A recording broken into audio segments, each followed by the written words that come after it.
আইনজীবী সমিতির সঞ্চয় তহবিলের টাকা না দেওয়ার সাতক্ষীরায় সংবাদ সম্মেলন অনুষ্ঠিত হয়েছে।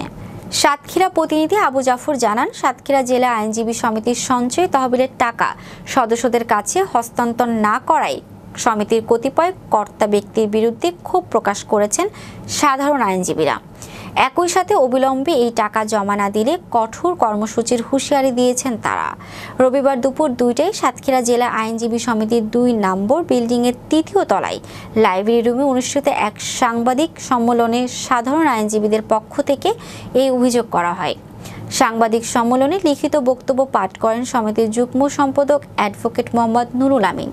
অ্যাডভোকেট নুরুল আমিন অভিযোগ করে বলেন, সাতক্ষীরা জেলা আইনজীবী সমিতির সঞ্চয় তহবিলের টাকা গ্রহণ না করে কমিটির কতিপয় কর্তা ব্যক্তি বিভিন্নভাবে যুক্তি খাড়া করে কালক্ষেপণ করেছেন, যার ফলে সমিতির সদস্যরা আর্থিকভাবে ক্ষতিগ্রস্ত হচ্ছেন।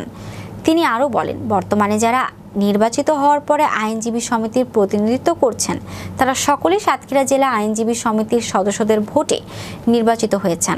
সাতক্ষীরা জেলা আইনজীবী সমিতির গুরুত্বপূর্ণ ইস্যু সঞ্চয় তহবিলের টাকা জমা দেওয়ার ক্ষেত্রে সাধারণ আইনজীবীরা সোচ্চার হয়েছেন। গতকালকের মিটিং ছিল, সেই মিটিংয়ে ওনারা আমাদের কোনো হিসাব দিতে পারেনি, কোনো আয় ব্যয়ের হিসাব দিতে পারেনি, ক্রয়ের হিসাব দিতে পারেনি এবং শাহ আলম সাহেবের বিরুদ্ধে ইতিপূর্বে দুর্নীতির একটা মামলা আছে।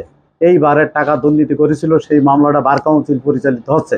সেই বিষয়ে 8 লাখ টাকা, সেই বিষয়ে বার কাউন্সিল এখন বিচারের দিন আছে 14 তারিখে। এখন এই দুর্নীতি সভাপতি সাহেব উনি এই বারে আসার পরেই এই দুর্নীতিগুলো পরস্পর দেখা যাচ্ছে এবং আমাদের বারের গঠনতন্ত্র বহির্ভূত সকল কার্যক্রম পরিচালিত হচ্ছে।